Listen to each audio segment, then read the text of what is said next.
भैया फिल्म की टिकट दीजिएगा, कितने की है? ₹1.60 ₹1 से? है। जी हाँ है। फिल्म का टिकट वो भी ₹1.60। जी हाँ, चौंक गए होंगे। और मैं भी चौंक गया था जब मैं आया हूँ इंदौर में मौजूद सिनेमा घर संग्रहालय में। ये भारत का पहला सिनेमा घर संग्रहालय है जहाँ पर सिनेमा से जुड़ा हुआ नायाब खजाना भी है। तो चलिए आपको भी ले चलते हैं इस अनूठे सिनेमा घर संग्रहालय की ओर।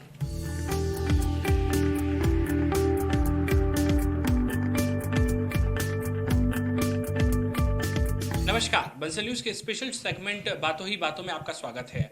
इस खास कार्यक्रम में हम आपको हर बार किसी अलग अलग शख्सियत से मिलवाते हैं। कुछ कला जगत से होती हैं, कुछ संगीत जगत से होती हैं, कुछ साहित्य जगत से भी होती है। लेकिन आज हम जिस शख्स से आपको मिलवाने जा रहे हैं उन्होंने एक ऐसा संग्रहालय बनाया है जो अपने आप में नायाब है, जिसे भारत का पहला सिनेमा घर संग्रहालय भी कहा जाए तो शायद जो है वो यहाँ पर कम नहीं होगा। आज हम आपको रूबरू करवाएंगे विनोद जोशी से, जो इंदौर के छोटा बांगड़दा रोड स्थित जो है वो मकान में रहते हैं, लेकिन साथ साथ में उन्होंने एक सिनेमा घर संग्रहालय भी बनाया है।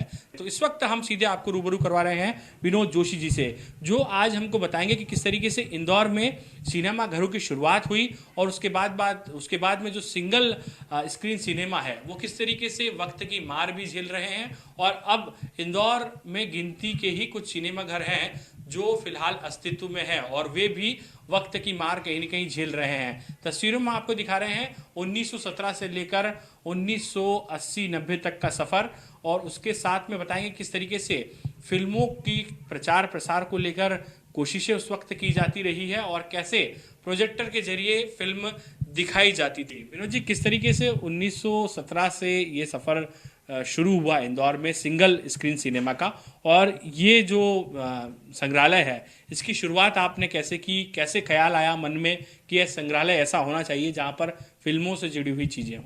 देखिए, सबसे पहली बात यह है कि सिनेमा से पहले नाटक होते थे जी। जब सिनेमा आया इंदौर में 1917 के आसपास, जी।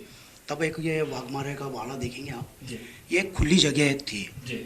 ओपन एयर, उस वक्त का ओपन एयर था कि मऊ से एक व्यक्ति आते थे मोटरसाइकिल लेके, छोटी छोटी अंग्रेजी फिल्म दिखाते थे क्योंकि मऊ छावनी था, वहाँ अंग्रेजों का काल था, तो वो वैसी अंग्रेजी फिल्म आती थी तो वो यहाँ इंदौर में लेके आते थे। तो लोग आते थे अपने अपने हिसाब से टाट पट्टी या कुछ भी लेके खुद ही आ जाएंगे। जी।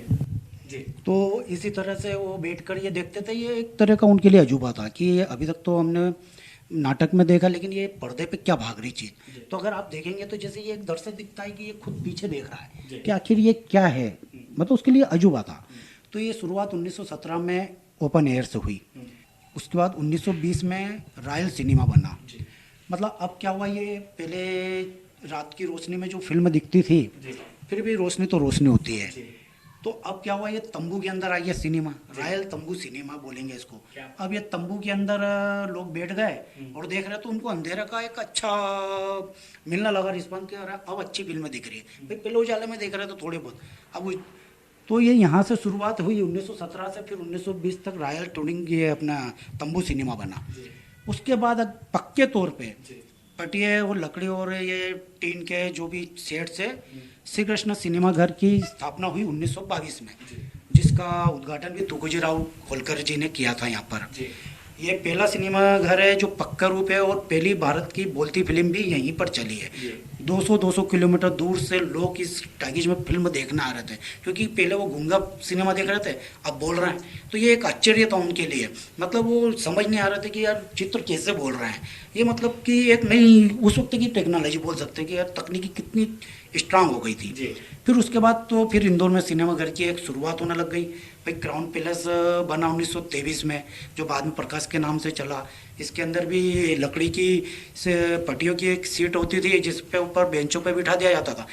तो ऐसे करके जी 4 टागीज का निर्माण हो गया। अब मतलब शुरुआत हो गई है कि अब धीरे धीरे लोगों को टागीज के प्रति मोह होने लगा। हालांकि रीगल एक ऐसा सिनेमा घर था कि उसके अंदर ऊंचे दर्जे के जो टॉप पहन के या टाई लगा के या पैंट शर्ट पहन के आएंगे, उन्हीं को ही अंदर आने दिया जाएगा, एलिट क्लास लोगों के लिए। हाँ, वो पहले आम आदमी के लिए नहीं था। 40 के दशक के बाद फिर वो शुरुआत हुई कि जब धीरे धीरे आम पब्लिक भी जाने लगे। पहली देवदास इसमें लगी 1935 में, इसमें स्ट्रीट सिंगर चली है। उसके बाद महाराजा टागीज आता है। महाराजा टागीज पहले नाटक घर था, वहाँ नाटक होते थे। लेकिन इंदौर के अंदर ये हुआ कि इन 4 टागीजों के ऊपर पहली बार टैक्स की वजह से ये बंद हुए। ये इसके पीछे की एक दिलचस्प कहानी है और महाराजा टॉकीज के पीछे वो भी दर्शकों को हम लोग बताना चाहेंगे। वही बता रहा हूँ मैं कि जब टैक्स की वजह से चारों टागीजों ने एक निर्णय लिया कि अपन एक काम करते, टैक्स विरोध में अपन बंद कर देते टागीज। तो पहली बार उन्होंने बंद करा, बंद हो गए तो लोग सिनेमा कहाँ देखेंगे। तो होलकर साहब के वहाँ दीनानाथ जी करके प्रधानमंत्री रहे, तो उन्होंने इनके विरोध को टालने के लिए और इनका मनोबल गिराने के लिए महाराजा जो नाटक घर था उसको सिनेमा घर बना दिया। तो ये इस तरह से महाराजा सिनेमा घर बन गया। बाद में फिर वो तय हो गया कि फिर टैक्स की एक प्रणाली हो गई थी कि भाई हम इतना टैक्स कम कर देंगे, तो फिर वापस से ये शुरुआत हुए। उसके बाद तो फिर एक शुरुआत हो गई, मिल एरिया के अंदर लक्ष्मी टागीज का निर्माण हुआ, जिसका बाद में 1 अगस्त 1945 को डायमंड नाम हो गया और ये पृथ्वीराज कपूर जी ने इसका उद्घाटन किया। 50 के दशक में कहीं ना कहीं यहाँ पर जो टॉकीज थे उनका स्वरूप भी बदला, कुछ हाईटेक भी हुए और किस तरीके की तस्वीरें थी खास तौर पर। और ये सिनेमा का कौन सा दौर रहा होगा विनोद जी? सिनेमा का दौर तो साहब ये आपको मैं बताया 1917 से तो शुरू हो चुका है, लेकिन वो आज तक चालू मतलब चल रहा है। लेकिन जैसे 50 के दशक में हम देखते हैं या हम 40 के दशक में देखते हैं या हम 30 के दशक में देखते हैं, आपको देखेंगे ट्रेंड बदलते जा रहा है। कहाँ हम पहले खुले आसमान में देख रहे थे, फिर हम तंबू सिनेमा घर में आ गए, उसके बाद फिर हम पक्के रूप से सिनेमा घर में आ गए, हम उसके बाद और पक्के बनने लग गए। फिर ऐसे ही यशवंत सिनेमा घर की एक स्टोरी है, ऐसा ही है कि यशवंत सिनेमा घर के महाराजा बड़ौदा पधारे थे इंदौर। उन्होंने सिनेमा का टिकट लेने की सोची और उनको टिकट नहीं मिला, तो उनको मन में लगा कि अपने को एक सिनेमा घर बनाना है। तो उन्होंने वहीं लीज पे जमीन ली और वो महाराजा यशवंत राव के नाम से यशवंत सिनेमा बनाया। उसी के पास 1962 में एक छोटा सा टागीज और बनाया, बेम्बिनो। अगर देखा जाए तो आज के मल्टीप्लेक्स जो 200-200 सीट के होते हैं ना, वो उस जमाने का मल्टीप्लेक्स पहले बन गया था, जो छोटे रूप में 200 सीट का टागीज बन गया था। तो वहाँ भी लोग, वो भीड़ भाड़ अच्छी रहती थी, खूब फूल जाती थी टागीज। इसके बाद अगर हम आगे बढ़ेंगे तो मिल्की वे की कहानी अच्छी बताता हूँ मैं। ये मिल्की वे टॉकीज इंदौर का काफी चर्चित टॉकीज रहा है ये। क्योंकि अभी ये जमीन दोज करा इसको। मिल्की वे सिनेमा घर 1992 में बंद हो गया, लेकिन 1952 से पहले यहाँ पर मिल्की वे बार था, रेस्टोरेंट बार था। एक पारसी थे रागीना साहब, तो शराब और ये सब बिकती थी उनके बार के अंदर। तो जब गांधी जी की प्रतिमा की स्थापना हुई रीगल सर्कल पे, तो इनसे कहा गया कि भाई गांधी जी शराब से बहुत दूर रखते थे, तो हम चाहते हैं कि आप ये बिजनेस बदल दो। तो उन्होंने क्या, फिर मैं क्या करूँगा, कहता आप जो बोलोगे वो लाइसेंस आपको हाथों हाथ देंगे। तो क्या, देखो पड़ोस में रीगल टागीज चल रहा है, तो मेरे को भी टागीज का लाइसेंस दे दो। तो उन्होंने क्या करा कि टागीज का लाइसेंस दे दिया। तो 1952 से मिल्की वे सिनेमा घर बन गया। अच्छा, एक बात और है कि गर्मी का अभी आज जैसे माहौल है, आइसक्रीम की बात होती है, सबसे पहले मिल्की वे में आइसक्रीम की शुरुआत हुई है। मतलब इंदौर में अगर आदमी को आइसक्रीम खाना है तो वो मिल्की वे टागीज में जाता था, चाहे वो फिल्म देखे या नहीं देखे, आइसक्रीम की मशीन पहली बार मिल्की वे सिनेमा घर में आई है। तो ये एक रोचक कहानी है। ऐसी रोचक कहानी एक वैभव सिनेमा की है। ये नाम कहीं नहीं मिलेगा कुछ, क्योंकि ये मरी माता से कुमार खाड़ी के आगे जाते हैं। तो ये बिल्डिंग ऐसी की ऐसी तैयार तो हो गई थी, लेकिन रातों रात गिर गई। अब इसके पीछे लोगों को घटना ऐसी लगी कि यार कहीं कोई भूत प्रेत की बात होने लग गई, कोई हवा की बात करने लग गया, तो ये सिनेमा घर फिर बन नहीं पाया और ये फिर पूरी तरह खत्म हो गया। तो वैभव सिनेमा की जो बिल्डिंग है इतनी ही बनी थी, शुरू होने से पहले ही अफवाहों की वजह से खत्म हो गया, नहीं तो एक सिनेमा घर का नाम और जुड़ जाता उस वक्त। सबसे महत्वपूर्ण बात यह है विनोद जी की एक वक्त ऐसा भी था जब तकरीबन 30 टॉकीज आपने कहा है कि इंदौर में चल रहे थे, और आज के हालात क्या है वो भी जानना चाहिए। देखिए साहब, सबसे अच्छी बात यह थी कि 1985 तक आते आते इंदौर में 30 सिनेमा घर हो गए। अच्छा दौर था, बहुत अच्छा दौर देखा मैंने ये दौर देखा है कि ब्लैक के लिए लोग लड़ रहे हैं, लोग मार खा रहे हैं, लोग मतलब कैसे भी सिनेमा का टिकट चाहिए। आज ये नहीं है कि हमने ऑनलाइन बुक करा, ये ऑनलाइन वाला काम नहीं था। उस वक्त तो ये था कि लाइन में लगना पड़ता था, धक्के लगते थे। खलनायक के टाइम मैंने देखा सुबह 5 बजे स्मृति टागीज के बाहर आके लोग बैठ गए।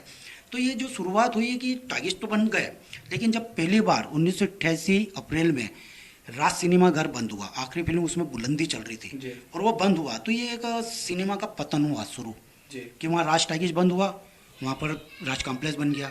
उसके बाद फिर चाणक्य टागीज बंद हो गया, उसके बाद प्रकाश टागीज बंद हो गया। तो ये सब बंद होने लग गए, तो ये सिनेमा घर जो आए थे एकदम तेजी से, तो ऐसा लगा कि ये टैक्स की मार से, या आप कहेंगे कि इसमें वीडियो पायरेसी की मार से, या सरकार की कुछ नीतियों की वजह से ये धीरे धीरे बंद होने लग गए। आखिरी टाइगेज यहाँ पर बना था मन मंदिर 2000 में, सन 2000 में वो सिंगल स्क्रीन आखिरी बना था। उसके बाद फिर वो भी बंद हो गया, वो भी फिर मल्टीप्लेक्स सिनेप्लेक्स में रिया, लेकिन वो चल नहीं पाया। अब आपको सीधे ले चलते हैं कि टिकट की दरें आखिर उस दौर में क्या थी। विनोद जोशी जी के पास में जो कलेक्शन है सिनेमा घर का, उसमें टिकट की जो दरें हैं वो भी मौजूद हैं और कुछ ऐसे नायाब टिकट भी मौजूद है। पीछे मेरे आप देख सकते हैं तस्वीरों में कि अलग अलग जो टॉकीज हैं उनके टिकट्स भी यहाँ पर मौजूद हैं। अलग अलग जगहों से इन्हें विनोद जोशी जी ने कलेक्ट किया है और किस तरीके से महज जो है वो 50 पैसे, 60 पैसे, 1 रुपया 60 पैसे की दर भी कहीं ना कहीं यहाँ पर इन टिकट्स में मौजूद है। जोशी जी, सबसे पहले जानना चाहेंगे कि ये अलग अलग टिकट की दरें किस तरीके से थी और कैसे जो है बहुत कम दरों में लोग फिल्मों का मजा ले पाते। देखिए, शुरुआत में दर 1 आना से शुरू हुई है। 1 आना, 2 आना, 5 आना, 7 आना, 6 पैसे, 7 पैसे, 10 पैसे। तो ये दर जैसे जैसे सिनेमाघर बने, सुविधाएं मिलती रही, वैसे वैसे टिकट की दर भी बदलती गई। अगर हम देखें कि 1 आने से अगर हमने शुरुआत करी है, तो हम आज देखते हैं सिंगल स्क्रीन में 100 रुपये का टिकट हो गया। मल्टीप्लेक्स की तो बात तो ये है कि वहाँ तो 200-500 रुपये की भी टिकट है, लेकिन हम सिंगल स्क्रीन में ध्यान दे रहे हैं तो अभी भी हम 80 रुपये और 100 रुपये, 70 रुपये और 100 रुपये में फिल्में देख रहे हैं हम सिनेमाघर में। तो आगे अब हम लोग बढ़ेंगे। जिस तरीके से कलेक्शन आपने किया है उसमें एक और आपने जिक्र किया है कि फिल्मों का प्रचार उस वक्त किस तरीके से होता था और आपने इसे कहीं ना कहीं पेंटिंग्स के जरिए भी संजोने का काम किया है। कुछ आपके पास में कुछ पोस्टर्स भी हैं उस वक्त के, खास तौर पर जैसे हम तस्वीरों में देख पा रहे हैं कि फिल्म अय्याश का एक यहाँ पर पंपलेट है और वो बहुत ही अद्भुत है। अगर बात करें तो ये काफ़ी नायाब भी है और इस तरीके के पंपलेट्स के पीछे की दिलचस्प कहानी भी है। और उसके अलावा कसम भवानी की ये फिल्म का है, अंगूरी बने अंगारा इस फिल्म का है। उसके अलावा कई और भी ऐसे पंपलेट्स हैं। ये किस तरीके का प्रचार प्रसार का दौर रहा है विनोद जी? देखिए, सबसे पहले ये था कि फिल्मों को बताने के लिए कि भाई सिनेमा में आज कौन सी फिल्म लग रही है, तो एक गाड़ी वाला तो बाद में जाता था, पहले हाथ में लेके तख्ती लेके चले जाता था आदमी, तो वो मोहल्ले में जोर जोर से चिल्ला के बोलता था कि आज इस सिनेमा घर में ये फिल्म लगी है, तो लोग देख के मालूम पड़ जाता था क्योंकि वो दूर रहते थे। जैसे 40 के दशक की बात आप बता। जी साहब, ये 40 के दशक की बात है कि 40 के दशक का फिर उसके बाद फिर देखा गया कि कुछ गाड़ी बना लो, तो उन्होंने भी ऐसी गाड़ी बना ली। फिर वैसे उस प्रचार होने लग गया कि लोगों की जहाँ भीड़ लगती थी जैसे मिल क्षेत्र में या कहीं भी, तो वो गाड़ी वाला जाके पहुंच जाता कि उसको मालूम पड़ गया कि आज उस टाइगेज में ये फिल्म लगी है। तो ये भीड़ वाले इलाके में जाने की एक कॉन्सेप्ट रही है कि नहीं अपन को चलना। फिर ये तांगे के अंदर तो वो तांगा चलता रहा है, सवारी बैठी है, वो जोर जोर से चिल्ला भी रहा है, पेम्पलेट फेंक रहे हैं। जैसा आप ये देख रहे हैं, ये पेम्पलेट हम खुद भी है ना लेने के लिए भाग जाते थे कि यार अपन भी इकट्ठे कर लें, कुछ कर लें। तो इस तरह से ये शुरुआत हुई। फिर टैक्सी के अंदर, ऑटो के अंदर ये शुरुआत हुई। जब ऑटो रिक्शा आया इंदौर में तो उसमें प्रचार होने लग गया। मतलब प्रचार का यही है। उसके बाद बड़ा बड़ा होर्डिंग लगते थे रीगल के सामने, जो कि अब तो रानी सराय के वहाँ, अब वो दौर खत्म हो गया है। तो इस तरह से प्रचार होता था साहब। चलिए, तो ये वाकई में काफ़ी नायाब है और जिस तरीके से सिनेमा घरों की जो कहानी है वो काफ़ी दिलचस्प है। अब आगे बढ़ेंगे। हमारे पास में यहाँ पर जो विनोद जोशी जी उनके कलेक्शन में कुछ खास भी है और किस तरीके से यहाँ पर जो न्यूज़पेपर्स होते थे उसमें कैसे इन फिल्मों के विज्ञापन छपते थे। खास तौर पर जो अलग तरीके का एक ब्लॉक यहाँ पर होता था, वो ब्लॉग भी यहाँ पर मौजूद है। इन्हीं ब्लॉग के जरिए कहीं ना कहीं इन फिल्मों के विज्ञापनों की छपाई होती थी। जोशी जी से जानेंगे क्या विशेषता है इन ब्लॉग्स की? देखिए, ये ऐसे सिनेमा घर के अंदर विज्ञापन जैसे पेपर में आते थे कि आज यशवंत में कौन सी फिल्म लगी है, ये जो विज्ञापन आते थे वो इस तरह के ब्लॉक की वजह से आते थे। ये ब्लॉक से ये छप जाते थे, न्यूज़पेपर के लिए चले जाते थे। डिस्ट्रीब्यूटर इन ब्लॉकों को बनवाता था कि भाई ये फिल्म लगने वाली है या आ रही है या कल से लगेगी, तो ये तारीख के साथ वो दे देता था न्यूज़पेपर में। तो ये ब्लॉक इसमें छपते थे। अभी वाली प्रथा तो बंद हो गई क्योंकि अब अपसेट और उससे ज़्यादा हाई टेक्नोलॉजी आ गई है। लेकिन आप देखोगे कि उस वक्त का विज्ञापन में और आज के सिनेमाघर का विज्ञापन बहुत अंतर है। जी, चलिए, वाकई में बहुत बदलाव आ चुके हैं और उसके साथ साथ में जब हम सिनेमाघर संग्रहालय में आए हैं तो एक और नायाब चीज़ यानी कि प्रोजेक्टर भी आपको दिखाएंगे। और इस प्रोजेक्टर की खासियत यही है कि ये उस दौर का प्रोजेक्टर है जब जो है वो लोग यहाँ पर इस बारे में, प्रोजेक्टर के बारे में बहुत कम जानकारी रखते थे, और तस्वीरों में आपको दिखा रहे हैं किस तरीके से यहाँ पर एक मिनी थिएटर का रूप भी देने की कोशिश विनोद जोशी जी ने की है। और इस प्रोजेक्टर की खासियत क्या है, और जैसा इस प्रोजेक्टर को किस तरीके से वे ऑपरेट करते हैं, उस दौर में किस तरीके से इसका ऑपरेशन होता था, कैसे जो है वो रील्स के जरिए पर्दे पर फिल्म दिखाई जाती थी, यह भी जानेंगे। और खासतौर पर इसकी जो साउंड टेक्नोलॉजी है वो भी काफी दिलचस्प है। विनोद जी, किस तरीके से ये इसको ऑपरेट आप करते हैं? ऑपरेटिंग के सिस्टम है कि जैसे यहाँ से स्पूल है, ये 2 स्पूल है, ये ऊपर से रील चलेगी, यहाँ से अंदर होते हुए आएगी। यहाँ पर साउंड का बल्ब है और ये साउंड की जगह है। अच्छा, ये जो रील के अंदर 2 आप लाइन देखेंगे, ये साउंड होता है। ये अगर हम गलत लगा देंगे अगर उल्टी दिशा में तो साउंड नहीं आएगा, तो ये साउंड की लाइन देख के लगाना पड़ता है। उसके बाद ये यहाँ पर से जैसे ही प्रोजेक्टर ऑन होता है तो ये बल्ब चालू होता है, उसका स्विच है यहाँ पर, ये स्विच ऑन रहता है, बल्ब चालू हुआ, साउंड ने यहाँ पर से उसको ध्वनि प्रदान की, और वो ऐसे कैसे आप जब पर्दे पे देखेंगे फिल्म तो वो आवाज़ आती है, और आवाज़ के लिए बड़े बड़े स्पीकर, और आपने देखा है कि किसी ने बोला डॉल्बी साउंड और ये सब, तो ये अलग अलग साउंड ट्रैक बनाए जाते थे। ये प्रोजेक्टर कहाँ से खरीदा आपने? क्योंकि ये प्रोजेक्टर बहुत पुराना है और हमें लग रहा है कि काफ़ी जो है वो दुर्लभ भी है, अगर कहा जाए तो। ये ऐसे प्रोजेक्टर अब तो बंद हो चुके हैं, और ये मॉडल कहाँ का है? जी साहब, ये है रशियन प्रोजेक्टर, ये मैं बॉम्बे से लेके आया। भाई सिनेमाघर संग्रहालय में अगर प्रोजेक्टर ही नहीं है तो आप बताओगे क्या भाई? ये आज तो क्या है, ई सिनेमा हो गया, उन्होंने वहाँ से शुरू किया, ऑपरेट किया, यहाँ से सीधा लाइन आई और चालू कर दिया। लेकिन उस वक्त क्या होता था, एक टाकीज में अगर 4 जगह फिल्म लगी है तो वो 4 जगह में 2-2 टाकीज बढ़ जाते थे। 10, जैसे कोई बड़ी फिल्म है तो 10 पार्ट आते थे, 8 पार्ट आते थे, तो वो एक पार्ट लेके वो टाकीज से, जैसे यहाँ पर दिया कि 12 बजे चालू होगी तो 12:30 बजे वही कस्तूर में चालू होगी, और देखा जाए तो फिर 12:15 बजे तीसरे टाकीज में चालू होगी। तो ये जो टाइमिंग जो रहता था, ये पार्ट ले जाने के लिए दिया जाता था कि यहाँ से जैसे चल गई 12 वाली फिल्म तो गैप होगी, वो एक व्यक्ति रहता था इसी का, जो पैसे लेता था उस जमाने में, तो बाइक पे पार्ट को ले गया, दूसरे टाकीज में गया, दूसरे टाकीज वाले ने उसको चला दिया, फिर वापस उसी टाकीज में पहुंचा दिया। तो इस तरह से ये जो शुरुआत है रील की, ये लोग भूल जाएंगे, लोगों को मालूम ही नहीं पड़ेगा कि भाई सिनेमा अगर प्रोजेक्टर से कैसे चलता था। ये रील भी हम दिखाना चाहेंगे दर्शकों को जो रखी हुई है, कि किस तरीके से आपने साउंड का जो जिक्र किया है कि इसी रील में वीडियो भी है और साथ में साउंड भी है। देखिए, ये जो देख रहे हैं आप, ये एक ही फ्रेम में एक जैसे फोटोग्राफ है। जब ये तेजी से चलते हैं तो ये स्थिर होकर चलने लग जाते हैं, और ये जो 2 लाइन देख रहे हो आप, ये साउंड है। इस साउंड के अंदर से जैसे ही ये साउंड की उस बल्ब की रोशनी यहाँ जब आती है तो ये ध्वनि प्रदान करता है, वीडियो फेंकता है, और वीडियो से ऑडियो फेंकता है, और वो स्पीकर के द्वारा फिर साउंड आता है, जो टाकीज में अलग अलग बना रखे हैं लोगों ने जैसे। इसके बगैर साउंड नहीं था, पहले साउंड था नहीं, पहले गूंगी फिल्म चलती थी। 1931 से बोलने लगा, वो आज तक बोल रहा है, अभी तक बोल रहा है। तो विनोद जी, किस तरीके से ऑपरेट होता है, हमारे दर्शकों को हम लोग एक दिखाना चाहेंगे, किस तरीके का एक ट्रेलर आपको दिखा पाएं, खास तौर पर क्योंकि ये प्रोजेक्टर बहुत ही नायाब भी है, और अगर बात करें तो इस तरीके के प्रोजेक्टर अब तो बंद हो चुके हैं, तो किस तरीके का ये कैसे आप ऑपरेट करते हैं?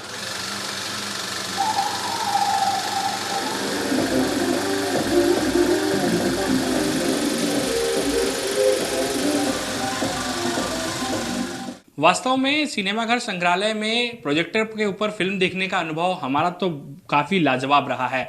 अब विनोद जोशी जी से जानेंगे कि आखिर कैसे ये उन्हें शौक लगा और क्या मन में ख्याल था कि उन्होंने इन तमाम चीजों को संजोया। विनोद जी, कब ये पहली बार ख्याल आया कि इस तरीके का एक संग्रहालय होना चाहिए जहां पर इस तरीके की चीजें हों, लोग आकर देखें कि भारतीय सिनेमाघरों का इतिहास क्या रहा है, और इंदौर में किस तरीके से जो है वो इन सिनेमाघरों की शुरुआत हुई, ये ख्याल आखिर मन में कैसे और कब आया? देखिए, फिल्मों देखने का शौक तो बचपन से ही रहा। मुझे अच्छी तरह याद है 1980 में मुझे जो पहली फिल्म याद है, अली बाबा चालीस चौट देवश्री सिनेमाघर में देखने गए थे हम। वो मध्य प्रदेश का पहला 70 mm सिनेमाघर था, मतलब 16 को भी रिपीट में उसमें इसलिए दिखाया गया क्योंकि 70 mm की करती थी फिल्म। तो बचपन से ये शौक चला, लेकिन जब कस्तूर टाकीज 1983 में बना और उसमें बेता फिल्म लगी, सन्नी देओल की पहली फिल्म, वो फिल्म बहुत अच्छी लगी मुझे। तो मुझे बस वो क्या, पेपर में पहले विज्ञापन आते थे तो मैं काट के रख लेता था, उसको काट के रख लिया, फिर उसको क्या करता था मैं, अलमारी थी हमारे यहाँ की लकड़ी की, उसमें चिपका दिया। अब वो चिपका तो दिया, वापस निकालो तो निकले, क्योंकि आटे की लाई से बना था भाई, उस वक्त गोंद फेविकोल वाला नहीं, आटे की लाई बना दी और चिपका दिया। तो फिर वो ऐसा लगा कि अरे यार अब क्या करें। तो फिर वो बोलने लगा, तो फिर भैया ने पिताजी को बोला कि यार एक काम करो यार, इसको फिर पेपर ला के दो, ये कुछ और काटेगा। तो ये जो शुरुआत हुई है, तो सबसे पहले सिनेमा विज्ञापन से शुरुआत हुई। उसके बाद तो धीरे धीरे मैं पेपर, न्यूज़पेपर में जितने भी विज्ञापन आते थे मैं उसको एक संग्रह करते गया। लेकिन 2015 के आते आते मुझे एक ख्याल आया कि सब सिनेमाघर सब बंद होते जा रहे हैं। क्योंकि मैं देखा कि इंदौर के सिर्फ अगर 33 सिनेमाघर जो रहे हैं 30 से 33 के बीच में, उस सब में मैंने फिल्में देखी। सिर्फ दो और कौन सा नहीं देखा, जो 1917 और 1920 वाला। बाकी श्री कृष्ण टाइगर जो 1922 में बना, उसमें भी फिल्में देखी, क्योंकि वो तो 2000 तक चलता रहा, इसलिए उसमें भी बहुत फिल्में देखी है। तो बस ये शौक ये लग गया। तो 2015 में पहली बार मैं रीगल का फ़ोटो खींच के लाया, वहाँ हाउसफुल हो रही थी फिल्म। तो मैंने कहा यार ये हाउसफुल है, हाउसफुल वाला ज़माना कहीं चले नहीं जाए। तो मैंने वो पहला फ़ोटो जो खींचा था वही फ़ोटो खींचा। तो वहाँ से मेरी शुरुआत हो गई कि अपने को एक इसको संग्रह के रूप में देना। क्योंकि मैं म्यूजियम देखता ही था, कहीं भी जाता था ना तो पहले म्यूजियम देखता था। तो सिनेमा के म्यूजियम तो थे, लेकिन मैंने कहा यार सिनेमाघर का म्यूजियम बनाना चाहिए। तो सिनेमाघर का म्यूजियम मैंने पहले खोजा, मैंने कहा कहीं है कि नहीं है। किसी से पूछा कि यार कोई बताओ यार, तो कहते यार भारत में हमको तो कहीं नहीं दिख रहा, हमने सर्च करा। तो बस धीरे धीरे मैंने सोच लिया कि अपने को एक सिनेमाघर का म्यूजियम बनाना है। तो बस वो शुरुआत हो गई, कुछ भगवान की कृपा ऐसी हुई, घर वालों का भी सहयोग ऐसा रहा कि नहीं भाई ठीक है कुछ कर रहा है कर लो, उनका कोई मना भी नहीं थी मेरे लिए। तो मैं कुछ ना कुछ करता था। लेकिन अब सबसे बड़ी समस्या जब मुझे ये कोरोना काल में देखा मैंने कि अपन क्या करें, तो मैंने अपने घर के सामने एक रूम किराए से लिया। मैंने कहा अपन एक काम करते, कोरोना में ऐसे भी फ्री है, तो अपने पास कुछ तो सामग्री है, वो उसी को डिस्प्ले कर देते हैं और उसको म्यूजियम बना देते हैं। जब तो कुछ ऐसे नाम वाम भी कुछ नहीं था मेरे पास, तो मैंने क्या कि अपना हाथ से लिख देते हैं और एक म्यूजियम बना देते हैं। तो कोरोना काल में फिर मैंने इस म्यूजियम को स्थापना कर दी और धीरे धीरे दीवारों पे लगाने लग गया कि भाई कौन जो फोटोग्राफ उपलब्ध थे, जहाँ से जो सामग्री मुझे टिकट और ये मिली थी, तो ये शुरुआत हो गई साहब। इसके बाद ये प्रोजेक्टर लाने की कहानी भी काफ़ी दिलचस्प है। मुंबई से कैसे इसे इंदौर लाया गया? हाँ, देखिए जब 2015 की बात है कि जब सिनेमाघर संग्रहालय बनना है, तो मैंने क्या रील से रील चलती थी। क्योंकि जब भी प्रोजेक्टर चलता था टाकीज में, हम पीछे देखते थे, तो वो रील जो चलती थी ना, वो फ्रेम देखने का अच्छा लगता था। तो मैंने कहा अपने पास प्रोजेक्टर होना चाहिए। तो ऐसे ही 2-3 साल तो मेरे निकल गए, क्योंकि उस वक्त इतनी आर्थिक वो नहीं थी कि अपन प्रोजेक्टर ले आए। फिर किसी से पता चला कि बम्बई के अंदर मिलते प्रोजेक्टर। पूछताछ करके मैं जब गया तो पता चला, तो उन्होंने कम से कम मेरे को 45 से 50 हज़ार तो पहले बताया। फिर कम कर कुरा कर बात हो गई, तो क्या 40 हज़ार में हम प्रोजेक्टर दे देंगे, क्या कि वो वहाँ का है रसिया का। तो मैंने कहा ठीक चालू है, उन्होंने कहा हाँ चालू है, सब करके दिखाएंगे। चलिए, तो ये सिनेमाघर संग्रहालय तक प्रोजेक्टर आने की कहानी है। और विनोद जी, आप पेशे से क्या करते हैं? क्योंकि बहुत सारे लोग जानना चाहते हैं कि ये तो संग्रहालय आपका शौक रहा है, लेकिन इसके साथ में किस तरीके से जो आपका गुजारा होता है? देखिए हमारा पुश्तैनी जो व्यापार रहा है वो होटल व्यापार था।